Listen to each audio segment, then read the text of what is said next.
안녕하세요. 한규수 대표입니다. 우리 매일경제TV에서 교육사업을 런칭합니다.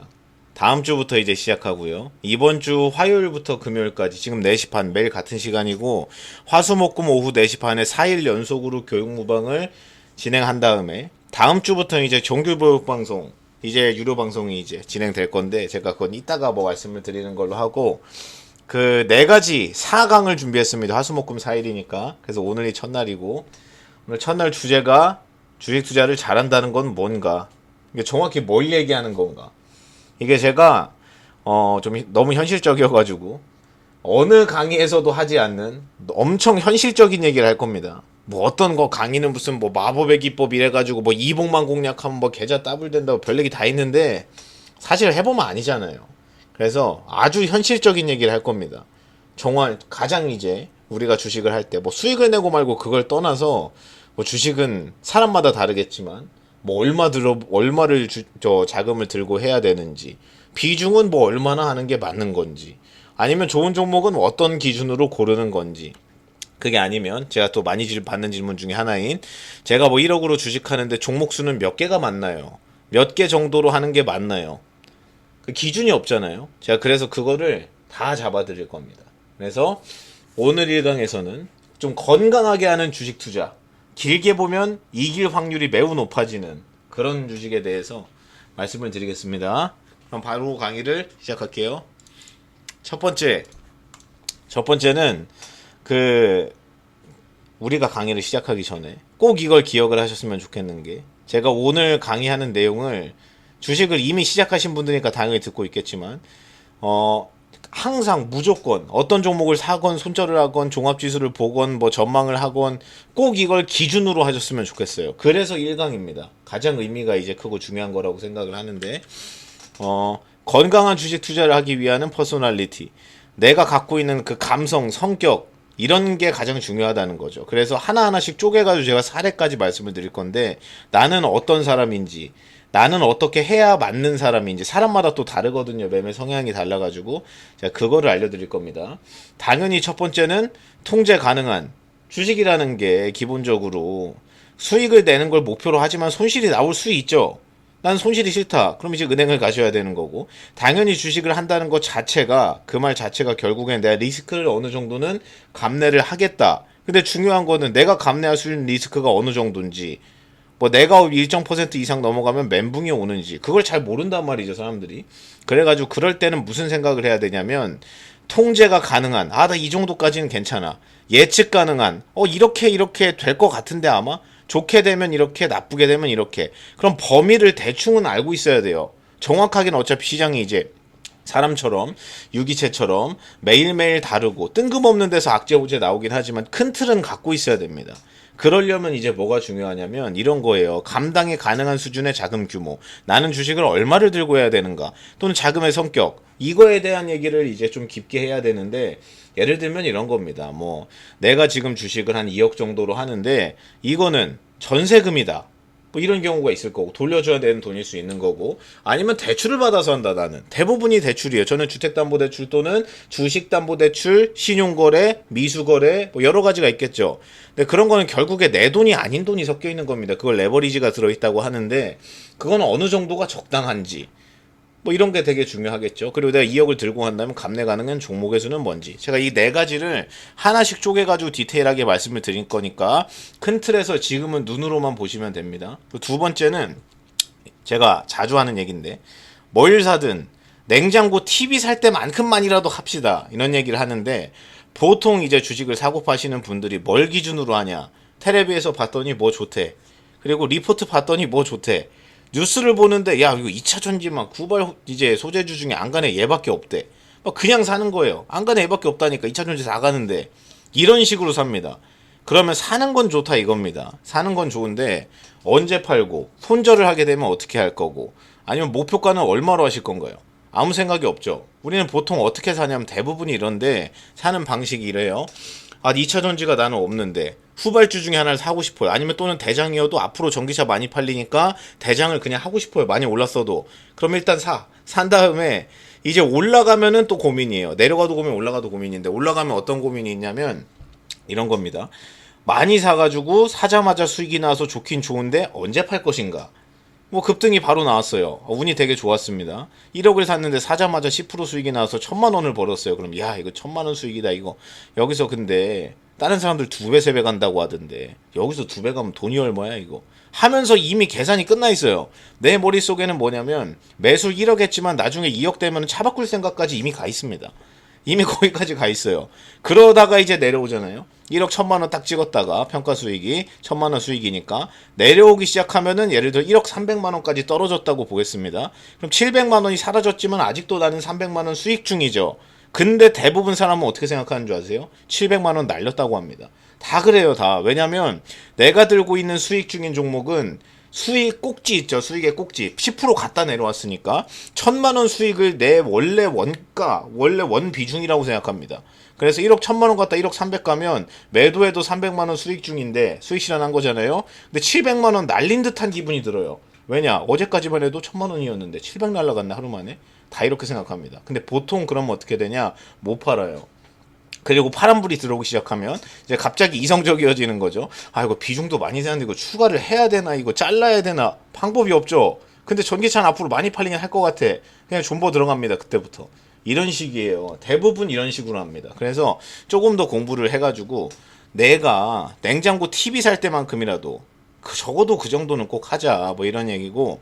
세 번째는 이것도 아주 중요한 얘기인데 하루하루 시세판에 끌려다니지 말자. 내가 뭐 보고 있는다고 안 오를 게 오르고 내려갈 게 올라가지 않잖아요. 절대 그러지 않습니다. 그래서 맨날 보면서 노심초사 할 필요가 없다. 왜냐, 내가 노심초사를 많이 한다고 해서 안 올라갈 게 절대 올라가지 않고 걱정 많이 한다고 손해 덜 보는 게 절대 아니기 때문에. 그리고 꾸준하게 하자. 그럼 이 네 가지를 기준으로 이제 하나씩 파보겠습니다. 일단 재밌는 이제 그림이 있어요. 이거는 뭐 이제 모두가 다 아시는, 겪어보셔서 다 아시는 그림인데, 이 그림을 간단하게 보면은 좋은 종목 찾았다. 야, 이 회사 부동산 왜 이렇게 많아? 실적은 왜 이렇게 좋아? 기술력은 또 뭐야 이거? 얘 시가총액 지금 5천억인데 얘는 한 2조는 가야겠는데? 이런 얘기를 TV에서 봤어요. 근데 내가 아무리 봐도 좋긴 좋아요. 이게 샀습니다. 사자마자 이제 올라가니까 으쌰으쌰해서 기분이 좋죠. 그러다가 옆에 이제 코인 폭등 이런 식으로, 옆에 옆집에 있는 아줌마, 내 친구가 코인 사는데 뭐 무슨 2달 만에 막 3배 4배 올랐대요. 실제로 그랬잖아요, 몇 달 전에. 그러면 나는 분명히 수익 중인데 상대적으로 이제 억울한 거죠. 기분이 나쁜 겁니다. 그럼 여기서 100명이 타면 한 10명 나가요, 여기서. 왜냐면 머릿속으로 생각을 하는 거야. 야, 이거 내가 1,000만 원 샀는데 지금 사자마자 10% 수익이니까 100만 원 벌었는데, 옆에 있는 친구는 코인 사가지고 1,000만 원으로 3,000만 원 됐대요. 진짜 그랬었으니까 몇 달 전만 해도. 그러면 야, 이게 좋은 종목이고 말고 떠나서 코인 사면 무조건 가네 이거. 그러니까 코인 사다 다 물리는 거죠. 그래서 제가 코인도 여러 번 얘기를 했었는데 이런 식으로 유혹이 엄청 많아요. 내가 들고 있는 종목의 위아래 흔들리는 거, 이런 경우도 중요하긴 하지만 이것보다 다른 유혹이 있습니다. 예를 들면 코인이라든지, 아니면 예를 들면 다른 종목이죠. 종목. 나는 좋다고 해서 분명히 내가 들고 있는 종목 살 때는 좋아 보이니까 샀을 거 아니에요? 근데 들고 있다 보면 다른 종목도 옆집 올라가지 막, 내가 예를 들어서 반도체 들고 있는데 2차 전지 올라가니까 너무 억울한 거죠. 나도 주식 하는데 2차 전지 나는 없는데 반도체 올인인데 답답한 겁니다, 그냥. 근데 내가 이거 한 번 더 쫙 살펴보니까 지금도 예전이랑 똑같이 좋긴 좋아요. 좋은 건 알겠어. 실적도 좋고 앞으로는 지금 주가가 너무 이제 과도하게 과매도라 올라갈 것 같아요. 근데 어때요? 이게 올라가면 여기로 넘어가요, 사람들이. 그리고 여기서 한 번 더 물리면 여기서 한 번 손절하고, 두 번째 이제 물려가지고 큰 폭으로, 예를 들어 이게 한 5% 10%는 문제가 안 되겠지만 여기서 한 30%짜리 손절했는데 여기서 비중을 크게 이동을 해서 여기서 20% 손절하면은 이때부터는 회복이 불가능합니다. 이때부터는 안 돼요. 이거 전문가가도 회복을 못 시켜요, 이런 거는. 특히 비중이 많으면. 일부 비중이나 작은 종목, 저기 업종 비중도 그렇고 종목 비중도 그렇고 아주 부담스럽지 않고 작은 비중이 왔다 갔다 하면 큰 문제가 안 되는데 보통 그렇게 안 합니다. 보통 대부분 다 옮겨요. 그냥 쓸어 담습니다. 그냥 딱 보니까 전기차 앞으로 무조건 많이 팔릴 것 같아 하면서 내 스스로 이제 논리를 만드는 거죠. 전기차는 작년에도 팔렸고 재작년에도 폭풍 성장을 몇 년째 계속하고 있는데 마치 이제 올라가니까 내년부터는 야 앞으로 10년 뒤면 이 생각을 갑자기 하는 거예요. 그 얘기는 작년 재작년에도 똑같이 적용되던 얘긴데도 지금 왜 갑자기 생각이 바뀌었을까? 올라가니까 그런 겁니다. 올라가니까. 저런 유혹이 엄청 많아요. 그래서 옆으로 이제 여기 딱 나오네요. 다른 종목 폭등하니까 살짝 가고 올라가다가 갑자기 급전 필요해서 딱 팔고 어떻게 이렇게 버텨가지고 100명 시작했는데 5명, 10명 이제 나가 떨어지는 거예요. 나가 떨어지고 나서 이제 꼭지에 딱 왔어요. 그래서 진짜 4배가 올랐네. 그 다음에 이제 뒤를 돌아봅니다. 야, 진짜 엄청난 이제 고난의 행군이었다. 라고 돌아보니까 여기서 이제 얘가 얘기하죠. 애들아 수고했다. 아니 다들 어디 갔어? 없어요, 아무도. 들고 있는 사람이 없어요. 이게 예를 들어가지고 이런 겁니다. 예를 들어가지고 여기서 똑같이 샀는데 똑같은 종목을 같은 가격에 사도 수익률이 엄청 차이가 심하게 나거든요.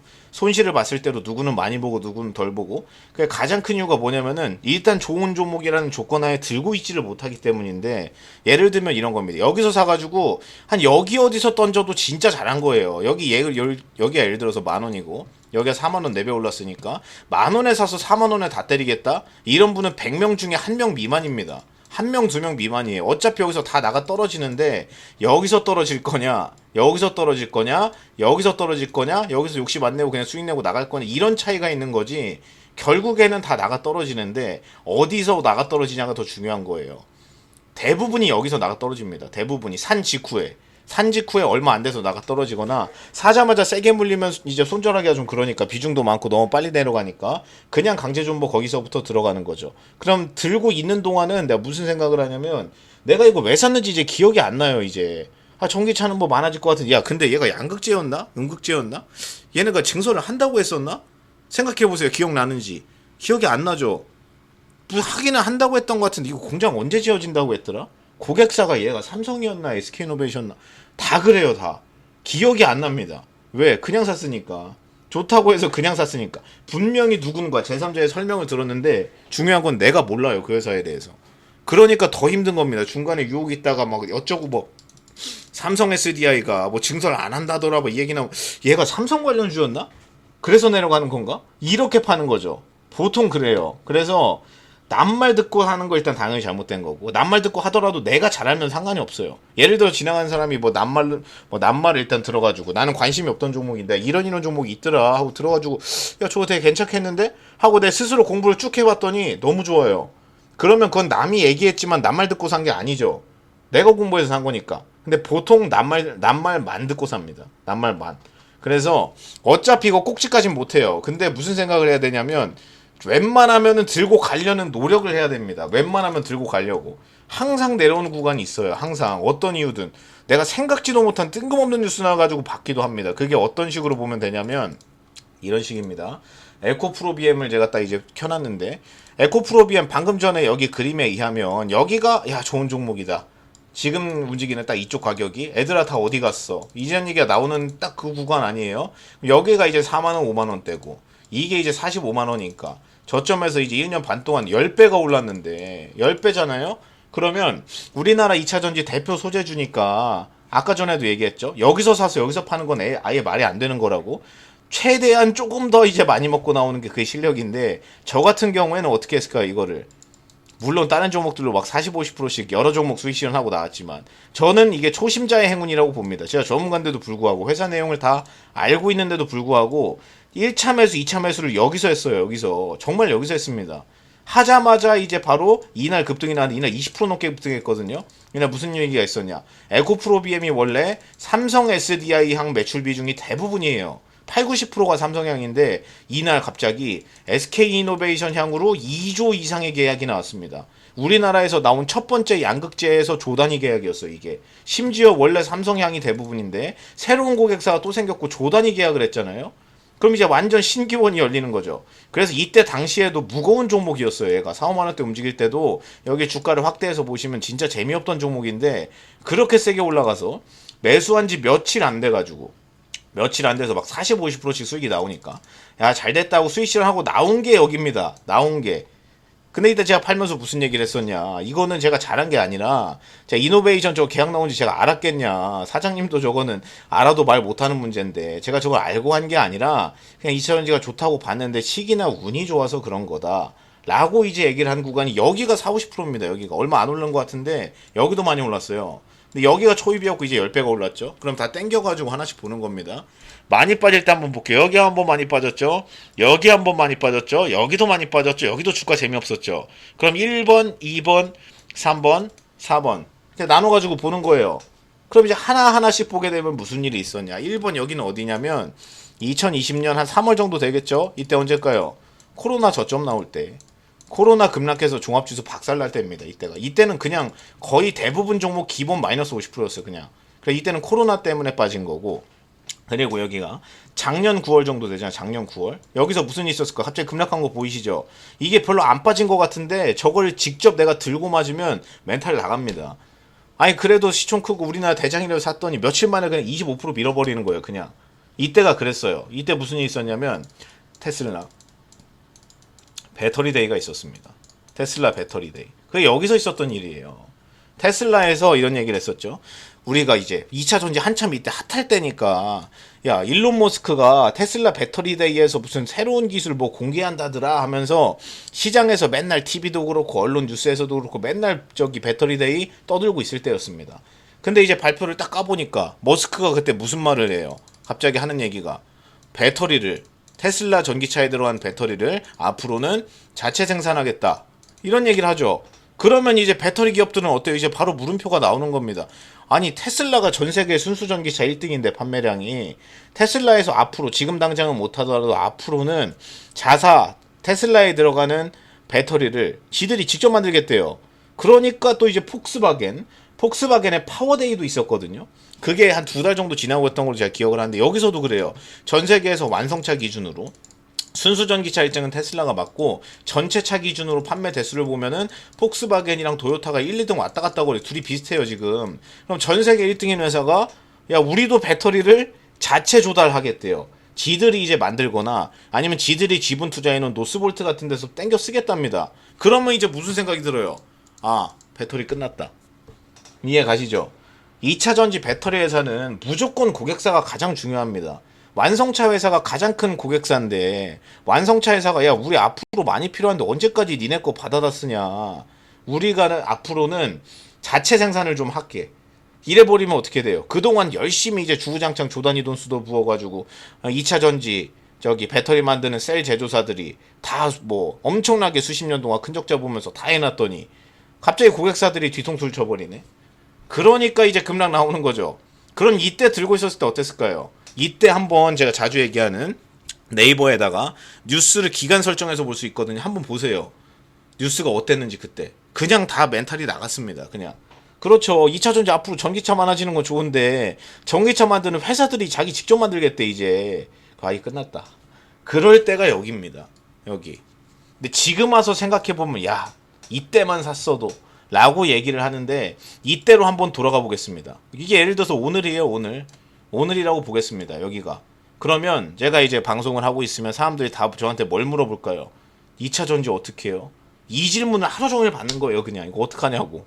근데 지금 와서 생각하면 우린 결과를 아니까 야 저 때만 샀어도 이런 생각을 하죠. 근데 왜 에코프로그램 이런 얘기를 하냐면 모든 종목은 다 이런 스토리가 있습니다. 모든 종목은. 큰 급등을 하거나 큰 급락을 하면 뭔가 이유가 다 있어요. 갖다 붙이건 있어서 올라갔건 뭔가 있습니다. 근데 항상 시장은 어떠냐면 좋은 뉴스가 나오잖아요.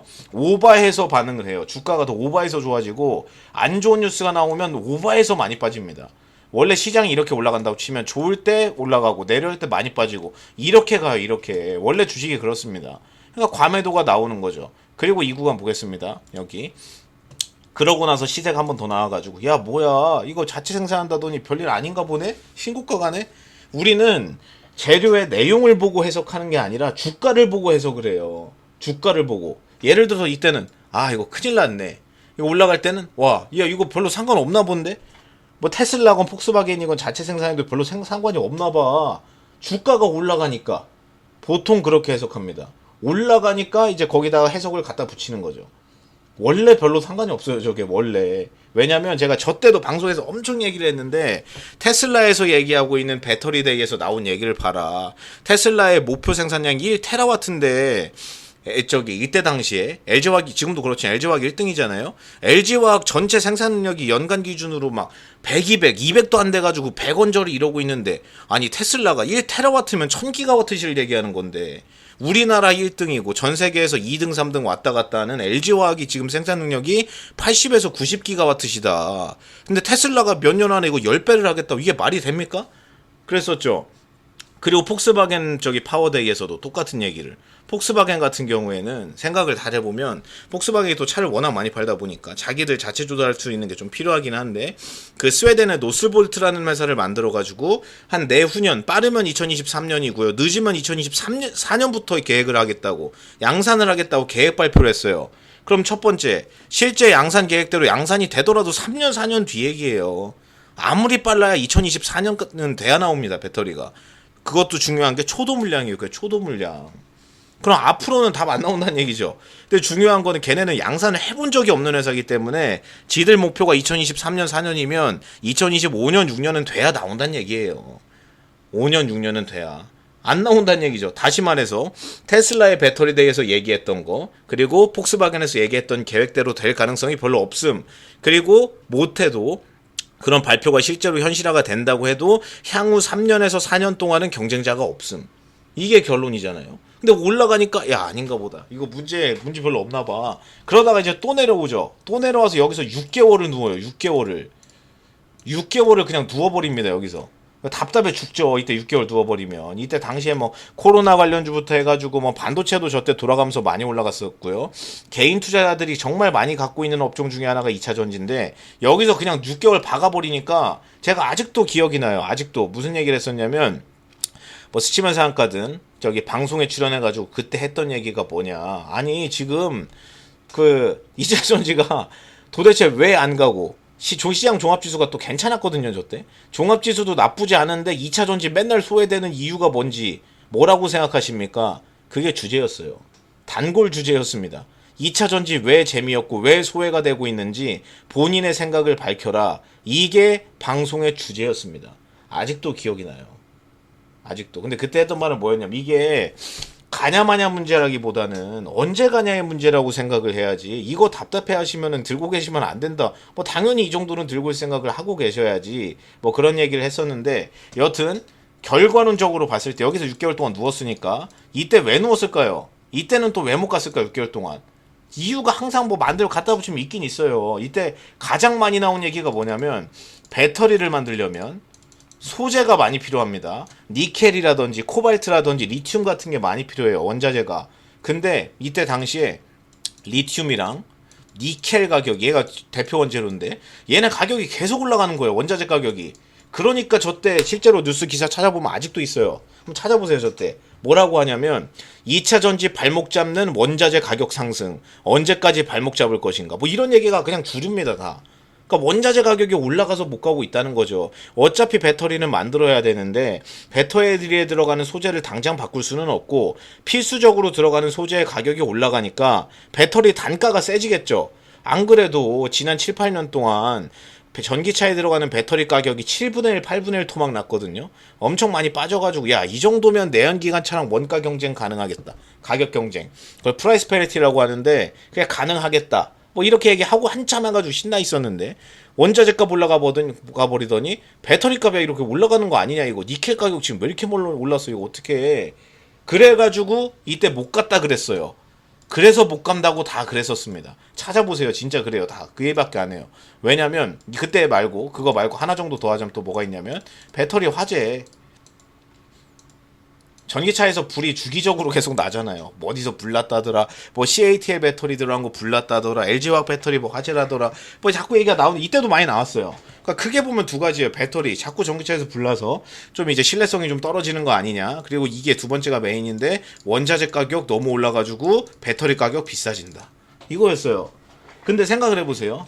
그럼 지금 1번 먼저 보겠습니다. 지금은 이제 많이 올라서 우리가 정답을 알고 있죠. 그러면 배터리 화재, 전기차 지금 불 나요 안 나요? 저 때는 불 나서 못 간다며. 불 나죠? 지금이 더 많이 납니다 불. 그러면 두 번째 보겠습니다. 그럼 저 때 당시에 문제가 됐던 리튬이랑 니켈 가격은 어떠냐? 지금도 올라가고 있어요. 지금도. 이때보다 지금이 더 높습니다 지금. 그럼 그럼 생각을 해보세요. 저때 당시에 못 갔다고 한 게 두 가지인데 여기 앞에가 폭스바겐이랑 테슬라 파워데이 배터리데이였고 이때 당시에 못 간다고 한 게 이유가 대표적으로 두 가지인데 그 두 가지 문제가 오히려 지금 더 큰 문제예요. 더 큰 문제입니다. 배터리 화재 지금이 더 많이 나지. 원자재 가격 저 때보다 지금이 더 비싸지. 그러면 이거 뭘로 설명할 거예요? 올라가는 거를. 이제 와서 보면은 뭐라고 얘기해요? 최근 뉴스를 찾아보세요. 최근 뉴스도 보면은 배터리 원재료로 들어가는 원자재 가격들 아직도 올라가고 있거든요. 그러면 똑같은 사건, 동상이몽이죠. 배터리의 원자재 가격이 올라간다는 게 팩트고 그 팩트를 보고 판단을 어떻게 할까? 이때 당시에는 야, 원가 올라가면 이거 배터리가 비싸서 전기차 안 팔리는 거 아니야? 이랬는데 지금도 올라가니까 뭐라 그래요, 이제. 전기차가 너무 많이 팔려서 전기차 배터리에 들어가는 니켈 수요가 너무 많이 늘고 있기 때문에 가격이 올라간다. 이러고 있어요, 지금. 항상 보면 무슨 생각이 돼요, 뉴스를 보면.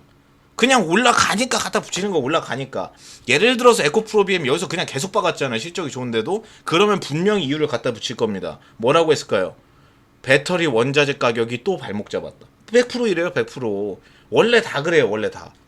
그러니까 내가 뉴스를 보고 일희일비하고 판단하면 안 돼요. 내가 보고 있는 10개 뉴스라면 그 중에 9개 이상은 쓸모가 없는 뉴스입니다. 대부분 그래요. 대부분. 항상 이제 우리가 주식을 하다 보면 또는 내가 회사를 다닌다고 가정을 해보겠습니다. 내가 회사를 다닌다고 보면 지난달 첫째 주 월요일에 뭐 했는지 기억나세요? 지난달 초에 무슨 업무를 했는지 그냥 대략적으로 뭐 이런 업무를 했나 보다 또는 기억이 안 나겠죠. 그러면 지금 10월 5일이니까 지난 9월 초 딱 한 달 지났죠. 한 달 동안 내가 다니는 회사에 무슨 큰 변화가 있었을까요? 없었을까요? 없어요. 실제로 없습니다. 근데 주가는 변동이 있죠. 그러니까 이유를 갖다 붙이는 거예요, 자꾸. 회사 내용은 맨날 똑같고 실적도 비슷비슷하고 성장하고 있는데 근데 주가가 올라가니까 이거 왜 올라 이거? 이유가 뭐야? 갖다 붙이는 겁니다. 그래서 저 뉴스를 보고 참고하고 판단하는데 지표로 쓸 수는 있지만 내가 저런 뉴스 때문에 팔거나 뉴스 때문에 사는 건 대부분 결론이 안 좋아요. 항상 느끼셨을 겁니다. 뉴스 보고 사면은 이건 좀 사고 나면 나중에 그리고 안 좋다고 해서 뉴스 보고 팔았더니 거기가 바닥이야. 너무 많죠, 그런 경우가. 그럴 수밖에 없어요. 왜냐? 뉴스 쓰는 메커니즘이 저런 방식이기 때문입니다. 뭐 인사이트가 있어서 쓰고 그런 게 아니라 그냥 내려오니까 또는 올라가니까. 왜 올라가는지 갖다 붙이는 거예요. 분명히 똑같은 재료인데 거꾸로 봅니다. 분명히 똑같은 재료인데. 뭐 그건 여담으로 이제 말씀을 드린 거고. 내가 하나씩 뜯어서 얘기한다고 했죠. 통제 가능한 예측 가능한 범위 내에서 리스크 감수. 이거는 어떤 얘기를 하려고 하는 거냐? 이런 겁니다. 내가 주식을 하고 있는 돈이 성격 여유 자금으로 하시는 분이 있을 거고 난 이 돈 당장 뭐 필요한 돈도 아니고 그냥 뭐 대출 받은 돈도 아니고 말 그대로 진짜 여유 자금이신 분이 있을 거고 아니면 내가 이번에 퇴직을 했는데 모아놓은 돈 별로 없어요. 퇴직금으로 일시불로 많이 들어오잖아요, 돈이 한 번에. 그럼 퇴직금 몰빵이다 나는. 뭐 이런 분도 있을 거고 아니면 나는 회사 다니면서 적립식 투자하고 있고 대출은 없다. 한 달에 100만 원 50만 원씩 사 모으고 있어요. 이런 분들도 있을 수 있고 아니면 나는 회사 다니면서 2억 정도 투자를 하는데 그냥 거의 풀대출입니다. 은행에서 신용 땡겼고 주식담보대출까지 풀레버리지예요. 신용도 썼습니다. 이런 분도 있을 거고 근데 그런 사람들이 각기 다른 스토리를 가지고 있는데 돈의 성격도 다 다르고 자금 규모도 다 다르잖아요. 근데 생각을 해보면 이 생각을 하셔야 돼요. 그 방금 전에 얘기한 케이스의 사람들이 똑같은 종목을 들고 있다고 쳐보겠습니다. 똑같은 종목을 다 에코프로비엠 다 들고 있어요. 대출 몰빵하신 분부터 해가지고 다 들고 있어요, 다. 그러면 제가 수익률이 사람마다 다 다르다 그랬죠. 처음부터 끝까지 보는 건 안 되니까 누가 더 이제 어차피 좋은 종목이라는 가정하에 누가 더 수익을 많이 내냐 이 싸움인데 이게 어떤 성격이냐에 따라 달라요. 대부분 어떤 식이냐면은 보통 그렇습니다. 대출이 많이 껴있다. 내 돈이 아닌 돈이 많이 섞여 있어요. 신용거래를 하든가 미수거래를 하든가 아니면 은행권에서 신용대출을 받았든가 남한테 빌린 돈, 뭐 친구한테 빌린 돈이든가 모든 레버리지. 내 돈이 아닌 돈이 내 계좌에 섞여 있으면 그게 레버리지라고 합니다. 레버리지가 많이 섞여 있을수록 수익률이 무조건 낮아요. 무조건 낮습니다. 길게 보면. 그럴 수밖에 없어요. 왜냐면 내 돈 아닌 돈이 섞이면 안 팔아도 될 때 팔고 사야 될 때 팔고 있습니다. 보통 그래요. 보통. 팔아야 될 때 사고 그럴 수밖에 없어요. 생각을 해보면 내가 예를 들어 1억을 주식하는데 그 돈이 하나도 없어가지고 3천만 원 은행에서 신용대출 받았고 나머지 이제 7천만 원 중에 5천은 친한 친구한테 빌렸습니다. 근데 그런 종목이 물론 그게 1억 다 내 돈이어도 내려오면 마음 아픈 건 똑같겠지만 상대적으로 남의 돈의 비중이 높으면 올라가든 내려가든 그냥 흔들기만 해도 멘탈이 다 터져요. 그럴 수밖에 없습니다. 이게 잘 보시면 주식을 진짜 잘하시는 분들 있잖아요. 뭐 저보다 잘하는 분들 훨씬 많을 거고 큰 돈 운영하시면서 하시는 분들 많을 거고 작은 돈으로 하시는데도 잘하는 분들 많을 거고 그런 분들의 모든 공통점이 뭘까요? 대출이 없어요. 대출이 아주 적거나 거의 없습니다. 왜 그러냐면 일단 멘탈에서 지고 시작해서 시장이 예를 들어 주가가 선형으로 그냥 우상향 이렇게 올라가면 얼마나 좋아 얼마나 그냥 가만히 있으면 계속 올라가니까 근데 이렇게 올라갈 종목도 무조건 이렇게 갑니다 무조건 그러면 올라갈 때는 와우 수익 대박이다 내려가면은 수익 다 토했네 이거 1억 사가지고 여기서 1억 2천 갔었는데 여기서 1억 한 700만원까지 떨어지잖아요 그럼 제가 아까도 얘기했죠 내 원금은 원래 1억이어서 700만원이어도 플러스 700만원 수익 중인데 나는 여기 생각만 해요 여기 생각만 1300만원 날렸다고 생각합니다 다 그러잖아요 저도 큰 비중 들어가면 그래요 이게 사람이 어쩔 수가 없습니다 예전 금액이 생각나가지고 물리면 본정 생각나고 수익 중이면 수익 최고점일 때 생각나고 그래서 1300 날렸다 이거 야 이틀 만에 1300 급락 이거 무슨 일이냐 이거 이틀 전에만 팔았어도 그 경차 한 대는 뭐 건졌겠다 뭐 이런 생각하는 거죠. 근데 그 생각하는 것 자체가 의미가 없는 게 내가 뭐 단기로 난 여기서 여기 맞추는 것도 어려운데 여기서 샀다가 여기서 팔고 여기서 샀다 여기서 팔고 이게 될까요 안 될까요? 안 돼요. 안 되는데 자꾸 안 되는 걸 되게 만들려고 하니까 머리 아프고 스트레스 받는 겁니다. 안 되는 걸 되게 하려고 하니까. 어차피 큰 그림은 당연히 보고 가야겠지만 오늘 내리고 뭐 다음 주에 올라가고 무슨 아무 의미가 없어요 그게 어차피 못 맞추고 맞추더라도 그냥 한두 번 운입니다 내가 한 번 했는데 맞췄네 이거 꼭지에 때렸네 저도 사고 팔다 보면 제가 팔고 보면 꼭지인 경우 정말 내가 팔자마자 꼭지 만든 경우도 많고 그리고 팔았는데 더 가는 경우도 많습니다 근데 제가 꼭지에 팔면 뭐라고 그러냐면 지금도 그래요 지금도 이거 제가 잘해서 그런 게 아니라 그냥 운이 좋은 거라고 운 좋게 잘 팔고 나왔네요. 팔고 보니 꼭지네. 잘 됐다. 운이 좋았네요. 저도 그렇게 얘기를 하는데 저걸 실력으로 된다고 하는 분이 있어요. 그게 말이 되는 건가? 저는 그게 예를 들어가지고 통계적으로 이해가 가능하고 합리적으로 볼 수 있을 정도로 나는 일정 퍼센트 이상의 확률이 장기적으로 봤을 때 저게 된다. 그러면 제가 그분한테 리딩 듣겠습니다. 안 돼요 저거. 절대 안 됩니다. 누가 와도 안 돼요 저거는. 그러니까 좋은 종목을 편안하게 가지고 가야 되고 좋은 종목을 편하게 가지고 가려면 남의 돈이 껴있으면 안 됩니다. 선형으로 올라가는 게 아니기 때문에 이렇게 올라가면 누가 팔아요. 다 들고 있지 맨날 올라가는데 한 번도 안 내려오고 천천히 계속 그냥 이러면 주식이 너무 쉽겠죠. 근데 중간에라도 한 살짝 삐끗 그러면 고점인가? 그리고 여기서 급락 한번 나와가지고 8% 음목 하나 나오면은 지난 이제 최고점 생각하면서 어제만 해도 수익 3,400이었는데 이틀 만에 이거 한 1,500 날라갔네 이거 어떡하냐 이거 매도 이런 식입니다. 보통 그래요. 그래서 내가 들고 있는 자금의 성격이 중요해. 뭘 사냐보다 이게 더 중요합니다. 뭘 사냐보다. 그리고 감내 가능한 종목의 수. 이게 되게 중요한데 이게 아까 전에 얘기한 그겁니다. 내가 주식을 하는데 대표님 저는 1억을 들고 합니다. 내가 주식을 하는데 적정 종목 수는 몇 개인가요? 3개, 2개, 한 3개, 4개만 할까요 그냥? 아니면 좀 분산하면 안전하다고 하니까 상대적으로 한 15개, 20개 한번 해볼까요? 몇 개가 적정선일까요? 제가 그 질문 들을 때마다 하는 게 있습니다. 적정선은 없습니다. 이렇게 얘기해요. 사람마다 다르다고. 어떤 사람인지 난 한번 생각을 해보세요. 어떤 사람은 2개도 많을 수 있고 어떤 사람은 10개여도 적을 수 있어요. 그게 어떤 기준이냐면 잘 생각해보세요. 모든 기준은 이걸로 하는 겁니다. 2가지 조건에 부합하면 종목이 많아도 돼요. 2가지 종목에 부합하면. 첫 번째, 내가 잘 아는 종목을 두 번째, 주기적으로 모니터링, 즉 확인할 수 있냐, 가능하냐. 여기서 말하는 주기는 뭐 하루에 한 번, 장중에 여러 번 이게 아니라 일주일에 한 번이어도 되고요. 어차피 잡주를 다 배제하고 하는 거니까 얘기를 한 달에 한 번이어도 괜찮아요. 한 달에 한 번이어도. 예를 들어서 아까 전에도 에코프로비엠을 보여드렸지만 내가 에코프로비엠 주식 하루 종일 보고 있는다고 내가 수익이 올라갈까요 그거? 오히려 내려갑니다. 오히려. 예를 들어가지고 나는 뭐 2차전지 앞으로 저번 기차 많으실 것 같아. 그러니까 한 달에 한 번씩 무슨 일 있었나? 라고 확인하는 분이 오히려 수익률이 높아요. 오히려 보통 그렇습니다. 그래서 이게 주기가 짧을 필요도 없고 너무 짧아가지고 하루에 여러 번 본다. 이거는 무조건 깎아먹는 관행입니다. 내가 스스로 절대 하면 안 되는 행동. 하루 종일 보고 있는다고 올라가지 않아요. 근데 내려가면은 멘붕 옵니다. 오늘처럼 장중에 아침에 막 내려가고 그러면은 아니 이거 지난주에도 빠졌는데 오늘까지 빠지면 뭐야, 야 그러고 보니까 테이퍼링 한다며 고점인가? 이제 혼자 이제 뇌피셜로 그린 브레인스토밍을 하는 거예요. 계속 뿌리를 점점 이제 키워 나가는 겁니다. 그러다 보면 결론이 뭐가 나오면은 너무 무섭다 매도 이게 나와요. 그래서 이제 생각을 많이 하고 팔았는데 그 다음날 바로 반등해가지고 어제 내가 판 가격 위로 올라오잖아요. 그럼 또 다시 사요. 그리고 또 다음날 내려가면 다시 팝니다.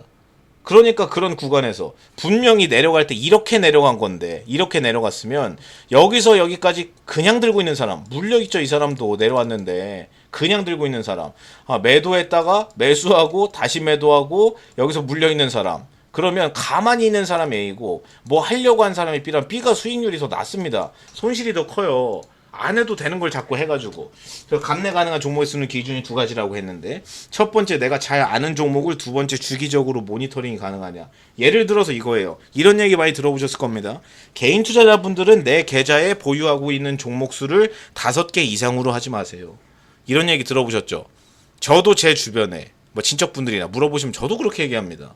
근데 왜 그렇게 얘기하는 걸까? 그 이유가 있어요. 무조건 숫자 5개가 넘으면 많아서 그런 게 절대 아닙니다. 왜냐면 이거예요. 일반적인 개인 투자자는 대부분 직장이 있습니다. 직장이 있죠. 나는 일하면서 주식하고 그런 분들이 많으니까 전업 투자자가 아니잖아요. 그럼 일반적인 직장인 개인 투자자는 하루 종일 주식장 볼 수 있어요, 없어요? 못 보죠. 내가 들고 있는 종목 20개면 그거 다 확인할 수 있어요, 없어요? 못 하죠. 근데 3, 4개는 할 수 있잖아요. 그게 중요한 겁니다. 그래서 개인 투자 특성상 시간을 주기적으로 많이 할애할 수 없으니까 5개 이내 정도 하면 무슨 재료가 있는 애들이고 어떤 생산 능력을 갖고 있고 계획은 어떻고 회사가 실적은 대략 뭐 어느 수준이고 앞으로 뭐 전기차 많아진다는데 얘가 우리나라 양극재 생산 능력 1등이고 이 정도는 알잖아요. 4개만 하면. 근데 종목이 보세요. 한 40개입니다. 40개면 무슨 문제가 생기냐면은 내가 내 계좌에 들어있는 종목을 이렇게 쭉 내리다 보면은 나는 이거 다 볼 수 있는 시간이 없으니까 그럼 예를 들어서 40개 30개라면 쭉 내리다 보면 그 중에 한 5개 10개는 항상 그래요. 내가 왜 샀더라 이거? 또 이거 뭐 때문에 샀지 이거? 이런 생각을 다 하신다. 심지어 무슨 일도 있냐면 여러 개 들고 있는 분들이 이런 일이 실제로 있습니다. 주변에서도 많이 봐가지고 거래가 정지된 거예요. 거래가 정지돼 있어요. 근데 거래가 정지된 줄 몰라요. 하루에 40개 다 확인하실 수 있어요? 못하죠. 내가 들고 있는 종목 거래 정지됐는데 1, 2주 지나고 알아요. 왜냐면 내리다 보니까 야 얘는 왜 숫자가 안 바뀌냐 이거? 눌러봤더니 정지됐어 지난주에. 그런 경우가 진짜 많이 나와요. 일단 내가 왜 샀는지도 기억이 안 나고 야 그러니까 내가 어떻게 들고 가지 이거? 그래서 손절해야 되나? 그냥 들고 있는 거예요. 그냥. 저게 손절의 기준이 꼭 퍼센트일 필요도 없고 꼭 조건일 필요도 없는데 상황에 대한 생각은 해야 되잖아요. 예를 들어서 이런 경우면 이건 진짜 팔아야겠다 라는 가장 마지막에 마지노선이 무조건 있어야 되는데 왜 들고 있는지 왜 샀는지 자체를 모르니까 어떻게 들고 가야 되는지도 몰라요. 그냥 가만히 있는 거예요. 가만히 그냥. 팔긴 아까우니까. 그러다가 이제 종목이 쌓이니까 종목이 50, 60개 되고 막 거래 정지 2, 3개 먹어도 야 이거 정지는 또 이거 언제 됐대 이거 하고 보니까 야 한 달 전에 정지가 됐네? 이런 경우가 진짜 나와요. 다 그렇습니다. 그래서 이 2가지 조건에 맞으면 종목이 좀 많아도 괜찮아요. 내가 주기적으로 확인할 수 있고 내가 진짜 잘 아는 종목이면 얘네 뭐 실적부터 해가지고 회사 내용부터 해서 앞으로는 증설을 어떻게 한다더라 아니면 뭐 하다못해 대표이사분이 이쪽 업계에서만 30년 근무한 모 씨인데 어떤 분인데 이번에 임원을 뭐 누구를 영입했다더라 아니면 얘네는 뭐 양극재만 했었는데 음극재 시장 진출한다고 자회사 합병한다더라 이 정도는 난 다 알고 있다. 적어도 얘 회사 내용은 얘가 앞으로 문제가 되면 이런 게 문제가 되겠구나. 뭐 이런 것까지는 알고 있다. 근데 종목이 20개다. 그거 많은 걸까요, 그게? 다 아는데? 많은 게 아니에요, 그거는. 그래서 내가 내 그릇 안에 있는 걸 해야 됩니다. 종목이 내가 커버할 수 있는 종목 수가 작다고 해가지고 그게 뭐 그릇이 작고 그 문제가 아니고 내가 다른 거예요, 그냥 다른 거. 4개만 들고 해도 잘하는 분이 있고 20개 들고 해도 잘하는 분이 있고 종목을 50개, 100개 하는데도 못하는 분이 있고 한 종목 몰빵했는데도 못하는 분이 있습니다. 그거는 내가 감내 가능한 종목이랑 비중의 문제인 거예요. 그 생각을 꼭 하시기 바랍니다. 그래서 나는 어디까지 커버가 가능한가? 매일 볼 필요는 없지만 적어도 내가 잘 아는 종목들을 보유하면서 주간 또는 한 2주? 한 달에 한 번은 너무 긴 것 같고 한 1, 2주 정도에 한 번 정도는 야 무슨 뉴스 있어 주말에 딱 앉아가지고 쭉 보는 거예요. 이런 일이 있었구나. 앞으로는 이게 문제가 돼서 어차피 다 아는 종목이니까 앞으로 문제가 되면 뭐가 문제가 되는지도 알잖아요. 호재가 나오면 어떤 호재가 나올 가능성이 있는지도 알고 쭉 보고 얘네는 다 그냥 들고 가야겠다. 얘는 이거 좀 안 좋은 얘기 있었네. 이거는 좀 안 될 것 같은데 이거는 앞으로 얘는 그냥 잘라야겠다. 이렇게 하는 게 수익률이 훨씬 높습니다. 훨씬. 이거는 통계적으로 무조건 증명이 다 된 거예요. 무조건 높아요. 무조건. 그럴 수밖에 없어요. 그리고 종목 수가 많냐 적냐가 문제가 아닙니다. 내가 커버할 수 있는 범위가 어느 정도냐지. 그래서 그거를 이제 꼭 확인을 해주셨으면 좋겠고, 두 번째 기준은 딱 이겁니다. 가전제품 살 때는 이제 막 고민 많이 하시고 카드 할인 그런 거 알아보시고 다 그러는데, 주식 한번 잘못 사면 몇백만 원, 몇천만 원 그냥 날아가는데 팀이 보고 그냥 사요. 이게 가장 잘못됐다. 적어도 내가 이걸 왜 샀는지, 뭐 하는 회사인지, 뭐 들고 가면은 뭐 내려오면 추가 매수할 건지, 아니면 뭐 웬만하면 들고 가다가 뭐 손절은 이런 경우가 나오면 손절에 필요한 조건이라든지 아니면 손절 라인이라든지, 그게 뭐라도 이제 기준을 딱 잡아놓으면은 들고 있으면서 올라가든 내려가든 편해요. 계획이 다 있으니까. 예를 들어가지고 이건 세게 물리고 약하게 물리고 그 문제가 아닌 게, 최근에 보면 이런 게 있습니다. 최근에 보면 예전에 이제 가격 그 교육방송 같은 거 듣다 보면 무슨 얘기예요? 손절만 잘해도 뭐 반은 먹고 들어간다 뭐 이러면서, 손절은 5% 이내에서 해라, 뭐 8% 이내에서 해라, 뭐 손절은 짧게 수익은 극대화, 이게 말이 되는 얘기인가요 그게? 전혀 말이 안 되죠. 저는 그거 전혀 공감을 못 합니다. 왜 그럴까요? 예를 들어서 보세요. 내가 진짜 좋은 종목을, 나 이거 내려오면 뭐 추가를 하든 뭐 일단 샀어요. 지난주에 샀는데, 내가 아무리 좋은 종목 샀어도 종합지수 급락 이번에 빠진 것처럼 두세 번 빠지면 그냥 마이너스 15%예요. 그냥 팔 거예요. 그러면 지수 빠져가지고 10% 5% 내가 생각한 손절 라인 잘 지켜라고 넘어갔으니까 그거 파실 거예요. 그거 팔면 올라가는데 보통 그게 아무 의미가 없는 겁니다. 저 말이 쉽죠. 저거 하는 분들 진짜로 한지 좀 모르겠어요. 저건 말이 안 된다고 생각합니다. 그리고 수익을 극대화하라. 수익 중인 거 들고 가는 거 너무 좋죠. 근데 수익 중인 걸 예를 들어서 아까 전에 얘기한 문제가 또 있는 게, 한 30%까지 수익 냈다가 빠져가지고 플러스 10%로 내려오잖아요. 그럼 10% 수익 중이 아니라 20% 손해봤다고 생각하기 때문에 거기서 이미 멘탈이 져 있습니다. 예를 들어서 내가 처음 살 때는 얘는 이거 진짜 한 2배까지 한번 들고 가봐야겠다 이거. 그러면 그렇게 이제 기준이 처음에 세워져 있다면 그게 한 20-30% 내려가든 아니면 20-30% 올라갔다 10%로 수익을 반납하든 어차피 안 팔아요. 내가 생각한 문제가 발생하지 않았기 때문에, 뭐 실적이 심각하게 깨진다든지 아니면 얘네 갖고 있는 공장에 뭐 불이 난다든지 아니면 메이저 삼성전자한테 납품을 하고 있었는데 벤더에 잘린다든지, 그거는 심각한 문제죠. 무조건 잘라야죠. 그러니까 그런 문제가 생기지 않고 숫자 튼튼하고 이 정도면 괜찮아, 오케이, 사업 내용 튼튼하고 뭐 지금 딱 본업 가동률 보니까 또 괜찮고, 그러면 대부분 들고 가는 겁니다.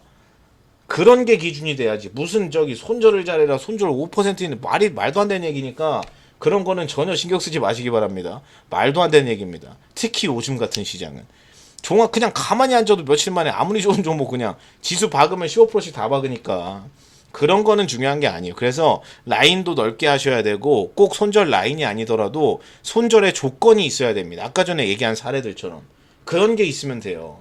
명확하게. 이해 가시죠? 그리고 끌고 가는 과정에서도 무슨 생각을 하셔야 되냐면, 내가 비중이 많은 종목이랑 비중이 적은 종목이랑 이게 엄청나게 달라요. 잘 생각을 해보세요.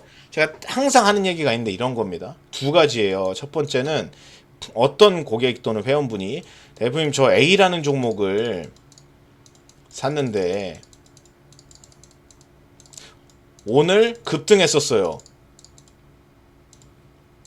근데 지금 윗꼬리가 달리고 이렇게 내려온 거예요. 오늘 급등을 했었다. 근데 못 팔았어요. 어떻게 할까요? 이런 질문 많이 받잖아요. 근데 보통은, 뭐 저도 겪어봤으니까 하는 얘기입니다. 보통은 못 판 게 아니라 안 판 겁니다. 맞잖아요. 더 갈 줄 알고 안 팔다가 내려오니까 못 팔았어요 이러는 거잖아요. 다 그래요. 제가 왜 이걸 이렇게 잘하고 있을까? 저도 그래 본 적이 많으니까 그런 겁니다. 사람이면 어쩔 수가 없어요 이게. 나이가 예를 들어서 1,000만 원 들고 있는데 아침에 장 시작하자마자 20% 급등 나오면 시작하자마자 1,000만 원에서 200만 원 번 거 아니에요? 딱 보니까 야 이거 재료가 왜 이렇게 좋아 이거, 야 뭐 경협주인데 뭐 김정은이 뭐 회담을 뭐 어쩌고 한다고, 야 이거 2배다 이러다가 그게 5% 8% 이렇게까지 수익 반납을 하게 되면 딱 이런 얘기를 하십니다. 오늘 급등했었는데 못 팔았다, 안 판 겁니다. 그럴 때는 어떻게 하면 되냐면, 이럴 때는 그냥 기계적으로 일부 때리는 거예요. 내 계획이 없던 급등이죠. 내 계획엔 이런 거 없었죠. 이거 정치 테마주 같은 경우 이런 게 많으니까, 경협주라든지 테마주 많으니까 내 계획에 없던 급등이죠. 그럼 기본적으로 그냥 일부씩 던지는 거예요. 기계적으로. 아무리 더 갈 것 같아도 일부를 그냥 던지는 겁니다. 지나고 보면 항상 그게 옳아요. 일부를 던지는 거. 계속. 그게 1번이고. 그리고 두 번째 같은 경우에는 어떤 이제 생각을 또 하셔야 되냐면은, 이게 내가 끌고 가는 과정에서 이런 겁니다. 1번 사람, 2번 사람, 3번 사람이 있어요. 근데 예를 들어가지고 1번 사람이 A라는 종목을 뭐 자기가 이런 얘기 하는 거예요. 자, A 종목을 샀는데 수익률이 150%예요. 이런 얘기를 하는 겁니다. 그러면서 꼭 덧붙이시는 말이 있어요. 뭘까요?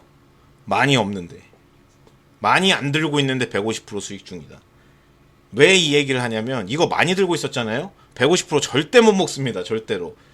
항상 이 생각을, 이러면서 이런 생각을 해요. 예를 들어서, 이거 100만 원밖에 안 사는데 150%면 야 1억이면은 2억 5천 됐네 이거. 그 생각하는 게 아무 의미가 없어요. 왜냐? 애초에 저 종목 똑같은 가격에 살 때 내가 1억 샀잖아요. 150% 절대 수익 못 냅니다. 맞죠?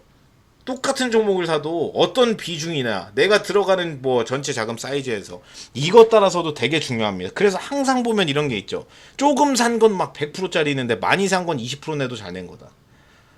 그게 거꾸로가 되면 너무 좋은데 그게 쉽지가 않습니다. 왜 비중이 많을수록 수익률이 떨어지냐면, 비중이 많을수록 멘탈이 흔들리기 때문입니다. 그래서 애초에 내가 비중을 많이 샀는데, 제가 오늘도 그 얘기를 했는데, 애초에 내가 비중을 많이 샀는데 나는 이 종목이 너무 많이 사다 보니까 뭐 조금만 올라가도 막 한 0.5% 올라갔는데 막 한 400만 원 수익이에요. 막 조금 내려갔는데 막 한 700만 원 날라갔어. 1% 빠졌는데 뭐 많이 들고 있어가지고 막 그런 종목이에요. 그러면 상식적으로 큰 돈이니까 좀 많이 들고 있긴 하니까 자꾸 보게 되죠. 호가도 보고, 야 호가 한 칸당 이거 150만 원이다. 이미 계산 끝나 있어요. 한 칸 내려가면 야 저거 이거 두 칸 내려가면 300씩 날라간다. 손실이다. 근데 그런 분들은 다 어떻게 하냐면 장중에 호가를 계속 보고 있거나 아니면 내 계좌 잔고를 계속 보고 있습니다. 계속 움직이니까 너무 재밌잖아요. 막 한 호가당 막 150만 원씩 올라가는데. 근데 그런 분들의 공통점 알려드리겠습니다. 절대 큰 수익 못 내요. 그 종목으로. 절대 못 냅니다. 왜 그럴까요? 계속 보고 있기 때문이에요. 이미 내가 종목한테 진 거예요. 그거는. 이미 잘못 산 겁니다. 제가 오늘 정확히 이렇게 얘기했는데, 만약에 그러신 분들이 계시다면 그건 애초에 잘못 산 거라고. 그 종목이 좋고 말고 문제가 아니다. 아무리 좋은 종목 사도 수익 못 낸다고 그렇게 하면, 아무리 좋은 종목 사도 내가 그건 종목한테 먹힌 거다 그냥. 그래서 어느 정도가 적정 비중이냐, 많이 살 때. 나 이 돈 없으면은 진짜 마음이 너무 아픈데 그 수익을 내면 제법 큰 돈이에요. 왜냐면 너무 조금 사면 관심을 너무 안 가지게 되고, 너무 많이 사면 관심을 너무 가져서 수익을 못 냅니다. 너무 보고 있어서. 그래서 보고 있는 시간이 길고 자꾸 뭘 하려고 할수록 수익이 떨어진다. 그리고 수익 실현이나 손절이 끝나고 나면 난 뭘 할 것인가. 예를 들어서 어떤 종목 수익 실현하든 손절을 하든 그럼 현금화가 될 거 아니에요. 그러면 내가 다음엔 뭘 할 것인지 다음 스텝이 준비가 돼 있어야 돼요. 무조건.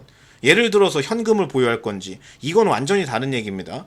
예를 들어 가지고 내가 현금을 나는 보유를 할 건데, 내 계획에 원래 애초에 나 이 종목 팔면은 현금을 인출해가지고 현금화한 다음에 나 재투자 안 하고 이거 인출할 거다, 이런 계획이 있는 현금 보유랑, 아니면 그냥 이거 뭐 사지 하고 그냥 일단 현금 들고 있어 볼까? 지금 당장 뭐 차트 이쁜 게 없는 것 같은데 현금화를 했어요.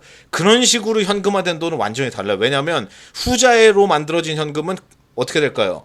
TV에서 뭐 좋다고 하면 이미 그날 현금이 없어요. 다 사가지고. 원래 그래요. 이미 없습니다. 근데 계획에 있는 거는 뭐 살지, 어떤 종목을 어떤 가격에 대충 이런 그림을 해가 추가 매수할지 계획이 있어가지고 그거는 현금을 보유하고 있건 아니면 팔자마자 재투자를 하건 그거는 무조건 옳다고 봐야 돼요. 계획이 있잖아요. 항상 중요한 건 내가 사고 팔 때 이 생각을 하셔야 됩니다. 내가 이거 계획에 있는 매수인가, 손절을 하든 수익 실현을 하든 내 계획상에 있던 건가, 아니면 오늘 TV 보다가 그냥 산 건가. 이 전자 후자에서 이미 수익률이 끝나요. 거기서 갈립니다. 손해를 봐도 덜 보고, 길게 보면 당연히 전자가 수익을 더 많이 내겠죠. 그게 당연한 거예요. 당연한 거. 근데 당연한 건데 그게 안 돼요. 왜 그럴까요? 여기저기서 잡음이 너무 많아. 내가 예를 들어서 A라는 업종 들고 있는데 옆집 2차전지 올라가면 미치겠어요. 나는 그냥 미치겠어. 아주 그냥 내 거 안 올라가는데 2차전지 맨날 올라가서 야 에코프로비엠 뭐야, 무슨 저렇게 큰 애가 뭐 따블을 가네, 뭐 미치겠는 거죠. 그러면 애초에 그것도 잘못 산 겁니다. 왜냐면 비중이 많이 들어가려면 내가 많이 들어가는 종목이 안 움직일 것도 생각을 하고 해야 돼요. 내가 비중 한참 좋아 보여서 많이 샀다고 내가 사자마자 바로 올라가나요? 그런 경우 거의 없죠. 그러니까 내가 사서 들고 있는 그 기간에 대한 생각도 해야 됩니다. 난 이 정도 돈이 이 정도 기간 묶이는 건 괜찮아. 나 여기서 사가지고 얘 안 움직이도 올라가지도 않고 내려가지도 않고 한 3개월 정도는 누워도 나 거기까지는 생각했어. 바로 올라가면 좋겠지만 3개월 정도는 그냥 누워도 된다. 이 정도 금액 이 정도 묶어도 된다. 어차피 다른 업종은 다른 비중으로 대응하겠다. 뭐 이런 계획이 있으면 물론 안 움직이면 답답하지만 멘탈이 나가진 않습니다.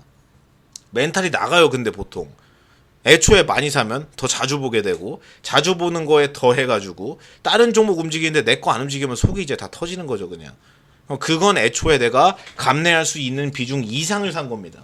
그걸 이미 초과된 거예요. 그거는 이해 가시죠? 그리고 항상 그래서 다음 업종을 어떤 식으로 예를 들어가지고 야 저기 2차 전지를 딱 팔면 신재생에너지를 딱 사야겠다. 그럼 신재생에너지 중에 보니까 풍력 태양광 중에 뭐 풍력이 좀 더 좋은 것 같아. 풍력 최근에 이제 돌아가는 산업구 이거 공부하는데 진짜 1시간도 안 걸려. 1시간도 뭐 전문가 수준으로 알 필요도 없고 그냥 큰 틀에서 아 이런 구도로 가는 거구나. 이런 구도로 좋아지겠다. 이 정도만 아시는 데는 산업당 진짜 1시간도 안 걸립니다.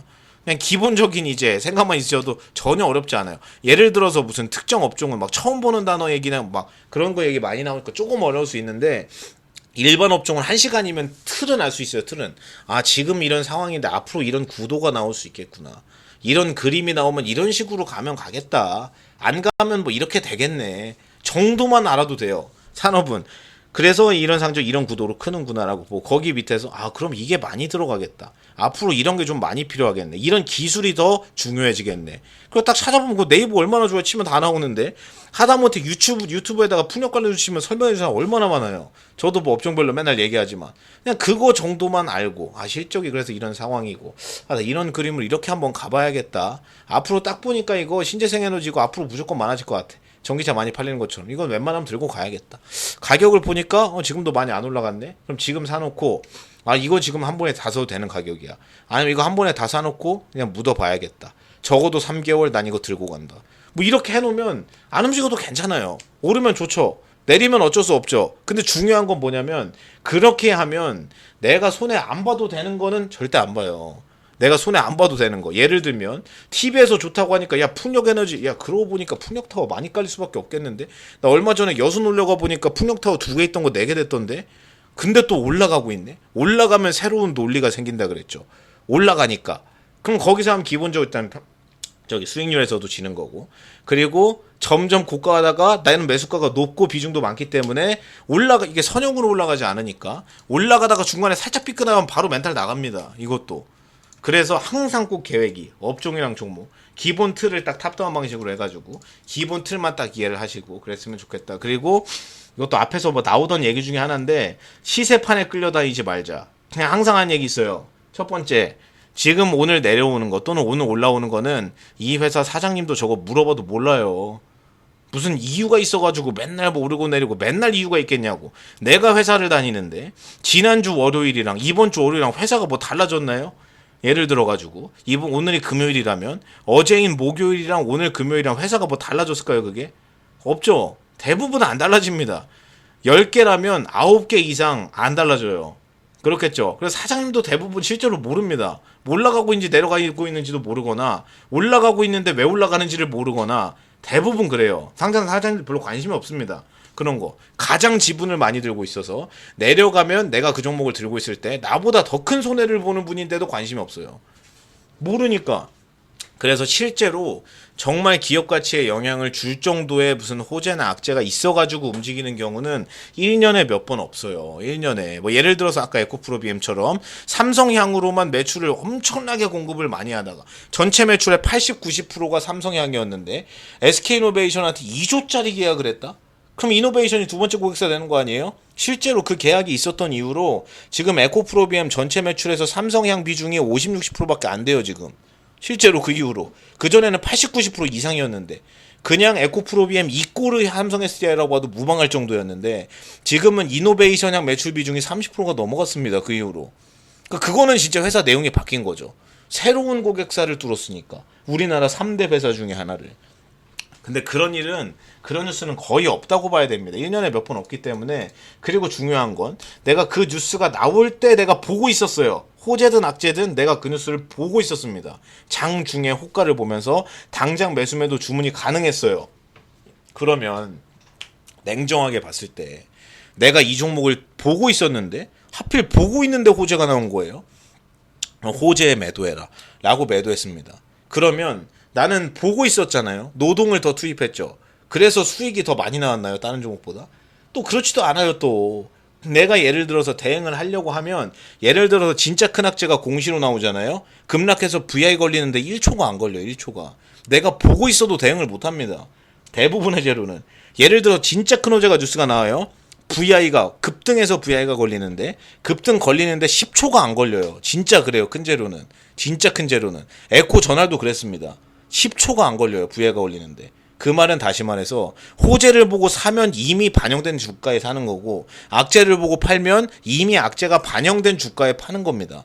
대부분 그래요. 진짜 큰 악재는 그거는 사람이 주문하는 게 아니고 시스템이 알고리즘으로 이런 조건에 형성되면 자동으로 매수매도 되게 세팅이 돼 있기 때문에 내가 눈으로 보고 있다 주문해도 어차피 늦습니다. 그거는. 그래서 저거를 장중에 하루 종일 보고 있을 필요가 없다는 얘기를 하는 거예요. 대충 난 이 정도 가격 오면 테마주로 하는 경우에 이 정도 가격 오면 팔려고 했으니까 나 오늘 하루 종일 못 보고 있어. 그거 걸어놔야겠다. 그거 걸어놓고 뭐 그런 개념으로 접근해야지.